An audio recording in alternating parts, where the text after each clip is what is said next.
Les fables de La Fontaine. La cigale et la fourmi. La cigale, ayant chanté tout l'été, se trouva fort dépourvue quand la bise fut venue. Pas un seul petit morceau de mouche ou de vermisseau.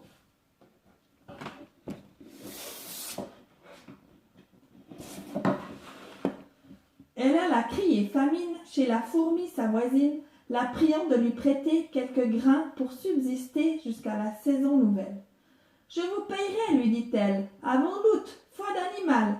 Intérêt est principal. »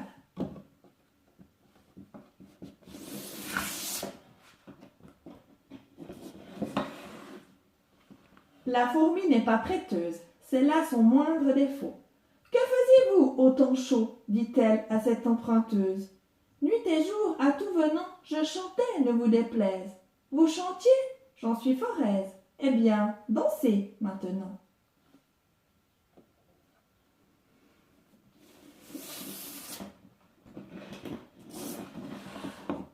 Le corbeau et le renard. Maître Corbeau, sur un arbre perché, tenait en son bec un fromage. Maître Renard, par l'odeur alléchée, lui tint à peu près ce langage.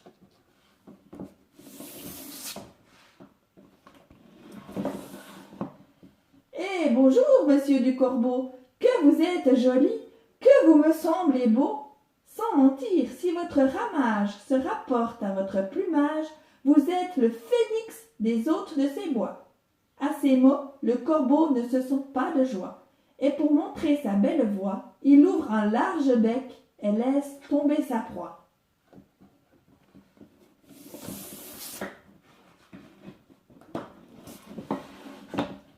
Le renard s'en saisit et dit « Mon bon monsieur, apprenez que tout flatteur vit aux dépens de celui qui l'écoute. Cette leçon vaut bien un fromage sans doute. » Le corbeau, honteux et confus, jura, mais un peu tard, qu'on ne l'y prendrait plus.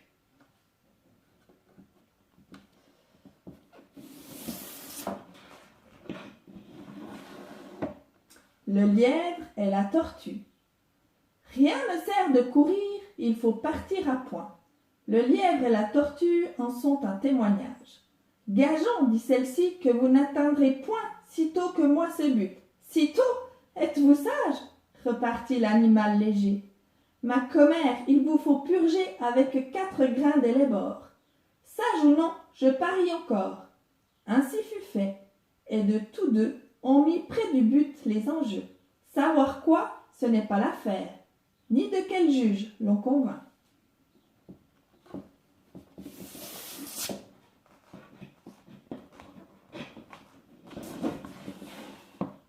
Notre lièvre n'avait que 4 pas à faire. J'entends de ceux qu'il fait lorsque, près d'être atteint, il s'éloigne des chiens, les renvoie aux calendes et leur fait arpenter les landes. Ayant, dis-je, du temps, de reste pour brouter, pour dormir et pour écouter, d'où vient le vent? Il laisse la tortue aller son train de sénateur. Elle part, elle s'évertue, elle se hâte avec lenteur.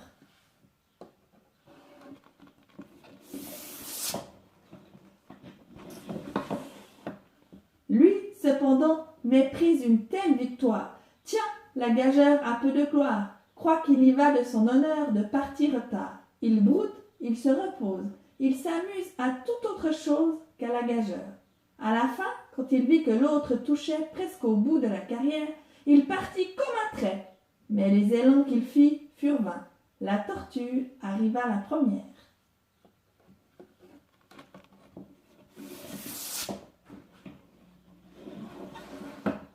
« Eh bien, lui cria-t-elle, avais-je pas raison? De quoi vous sert votre vitesse? Moi, l'emporter? Et que serait-ce si vous portiez une maison?